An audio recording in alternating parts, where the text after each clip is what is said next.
Hello everyone, welcome to teachers mantra. मैं हूं कविता राजपूत। कैसे हैं आप लोग? उम्मीद करती हूँ सभी लोग अच्छे होंगे। आज जो हम क्लास में डिस्कस करेंगे वो साउंड टॉपिक में डिस्कस करेंगे, जो कि है हमारे प्रॉपर्टीज ऑफ साउंड। यानी कि साउंड की क्या क्या प्रॉपर्टीज होती हैं उनके बारे में हम लोग डिस्कस करते हैं। तो चलिए स्टार्ट करते हैं। तो सबसे पहले जो प्रॉपर्टी होगी वो है एम्पलीट्यूड। एम्पलीट्यूड यानी कि आयाम, जिसे हम हिंदी में बोलते हैं आयाम। एम्पलीट्यूड क्या होता है?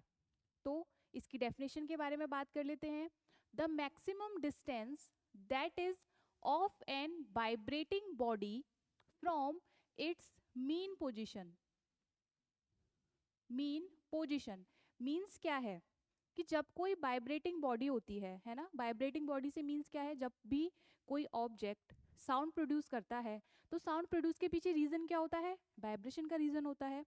तो जब भी कोई वाइब्रेटिंग बॉडी जो होती है वो अपनी मेन पोजीशन से जितना डिस्प्लेस होती है, जितना विस्थापित होती है, वो क्या कहलाता है? उसका आयाम कहलाता है, यानी कि एम्पलीट्यूड कहलाता है। इसे हम इसके डायग्राम से समझते हैं। जो वेव का डायग्राम ड्रॉ करते हैं कुछ इस तरीके से, ठीक है। तो ये जो ऊपर वाला हिस्सा होता है, यानी जो ऊपर वाला भाग होता है, इसे हम कहते हैं क्रस्ट, ठीक है। और ये जो नीचे वाला भाग होता है ये कहलाता है ट्रफ। ये कहलाता है ट्रफ, यानी कि इसे हिंदी में कहते हैं शिखा, यानी क्रस्ट। और ट्रफ को हिंदी में कहते हैं गर्त, ठीक है। अभी हम बात कर रहे हैं एम्पलीट्यूड की, यानी आयाम की। ये होता क्या है? The maximum distance that is of an vibrating body from its mean position, है ना। ये जो इसकी मीन पोजीशन होती है, ये मीन पोजीशन यानी सेंट्रल पोजीशन भी इसको बोला जाता है। यहाँ से ये कितना विस्थापित हुआ है ना, यहाँ से कितना विस्थापित हुआ है, कितना डिस्प्लेस हुआ है, ये कहलाता है एम्पलीट्यूड, है ना। ये यहाँ से यहाँ भी हो सकता है, यानी कि ट्रफ में भी हो सकता है और आपकी क्रस्ट में भी हो सकता है। तो ये जो अपने मेन पोजीशन से जितना मैक्सिमम डिस्प्लेस होता है, जितना मैक्सिमम विस्थापित होता है, ये कहलाता है एम्पलीट्यूड, मीन्स आयाम। एम्पलीट्यूड यानी कि आयाम। तो समझ में आया आयाम क्या है? The maximum distance that is of an vibrating body from its mean position, ठीक है। आगे चलते हैं। देखिए, नेक्स्ट जो इसकी प्रॉपर्टी है that is frequency. Frequency means आवृत्ति, है ना। फ्रीक्वेंसी को हिंदी में कहते हैं आवृत्ति। तो the number of vibrations made in 1 second,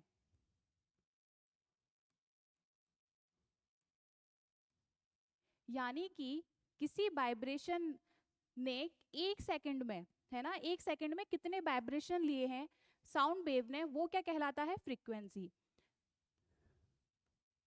हम इसे डायग्राम से समझते हैं, ठीक है। इसके बारे में हमने डिस्कस किया। ये था क्रस्ट यानी कि शिखा, ये था ट्रफ यानी कि गर्त। तो देखिए, बात हो रही है वाइब्रेशंस 1 सेकेंड में, 1 सेकेंड में कितने वाइब्रेशंस बनते हैं। तो अगर हम एक वाइब्रेशन की बात करेंगे, एक वाइब्रेशन कब काउंट होता है? जब वो यहाँ से एक क्रस्ट और एक ट्रफ मीजर होता है, ठीक है। एक क्रस्ट और एक ट्रफ से मिलकर आपका एक वाइब्रेशन बनता है, ठीक है। ये यहाँ से लेकर यहाँ तक, इसने यहाँ से लेकर यहाँ तक पहुँचने में 1 सेकेंड, है ना, 1 सेकेंड की बात हो रही है। तो the number of vibrations made in 1 second, वो क्या कहलाते हैं? आपके फ्रीक्वेंसी यानी कि आवृत्ति। और ये यहाँ से है कि the unit of frequency, frequency को किस में नापते हैं? हर्ट्स में नापते हैं, ठीक है।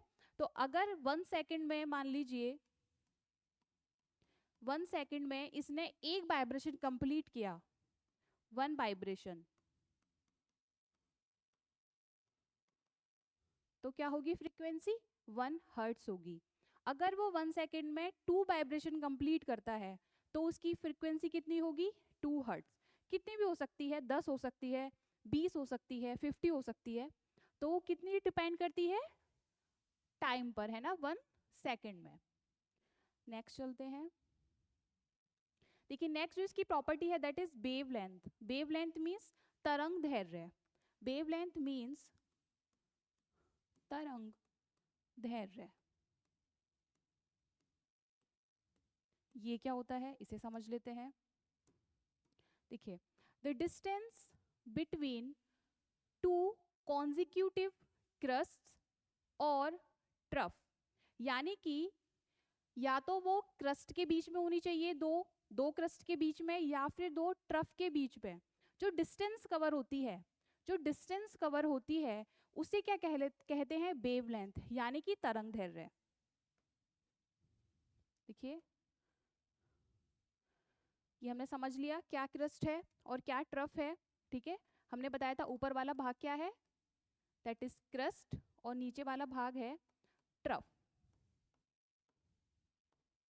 तो वेवलेंथ की बात हो रही है, वेवलेंथ की बात हो रही है तो distance between two consecutive, consecutive means क्या होता है लगातार, साथ साथ, है ना, लगातार होने चाहिए, साथ साथ होने चाहिए।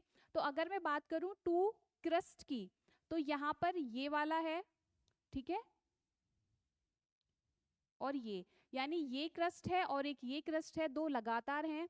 तो इनके बीच की जो डिस्टेंस होगी, है ना, या फिर अगर मैं ट्रफ के बारे में बात करूं तो नीचे देखिए ये दो ट्रफ हैं, इनके बीच की डिस्टेंस, ठीक है, या तो वो क्रस्ट के दो कॉन्जिक्यूटिव क्रस्ट के बीच की डिस्टेंस होनी चाहिए या फिर ट्रफ के बीच की डिस्टेंस होनी चाहिए। वो क्या कहलाता है आपका wavelength. It is called wavelength means तरंग दैर्घ्य। ठीक है, दो क्रस्ट होनी चाहिए या फिर दो ट्रफ होने चाहिए, और दोनों कैसे होने चाहिए कॉन्जिक्यूटिव होने चाहिए, लगातार होने चाहिए। ये नहीं कि आपने ये कल कैलकुलेट किया और मान लीजिए इससे आगे भी ये है तो आपने इसके बाद इसको लिया, नहीं, लगातार होने चाहिए, कॉन्जिक्यूटिव होने चाहिए। वेवलेंथ के बारे में बात हो गई। The distance between two consecutive crest and trough that is called wavelength. देखिए नेक्स्ट है, नेक्स्ट प्रॉपर्टी है टाइम पीरियड, है ना। The time taken by the vibrating body to complete one vibration.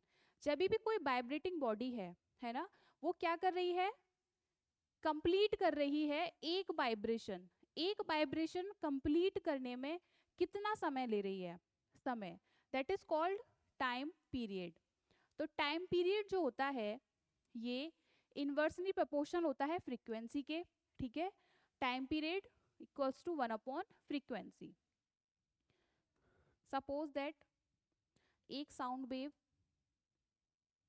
ठीक है, अब एक वाइब्रेशन कंप्लीट होने में मान लीजिए यहां से यहां तक, हमने क्या बताया था एक वाइब्रेशन कब बनता है जब एक क्रस्ट और एक ट्रफ मिलते हैं तब एक वाइब्रेशन कैलकुलेट होता है। तो इस एक वाइब्रेशन को कंप्लीट करने में जितना समय लग रहा है किसको वाइब्रेटिंग बॉडी को, है ना, वो क्या कहलाता है आपका दैट इज टाइम पीरियड। देखिए नेक्स्ट है इसमें, इससे डायरेक्टली क्वेश्चन पूछ लिए जाते हैं कि the loudness of sound depends on amplitude. जो लाउडनेस होती है साउंड की वो किस पर डिपेंड करती है एम्पलीट्यूड पर।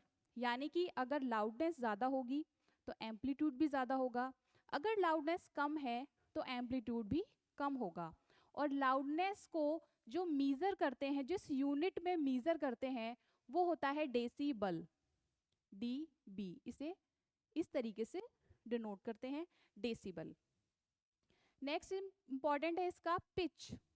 Pitch of sound depends on the frequency. जिस तरीके से लाउडनेस एम्पलीट्यूड पर निर्भर करता है उसी तरीके से जो पिच होती है वो डिपेंड करती है फ्रीक्वेंसी पर। ठीक है, आई होप आप लोगों को आज जो हमने प्रॉपर्टीज ऑफ साउंड कराए हैं वो समझ में आए होंगे।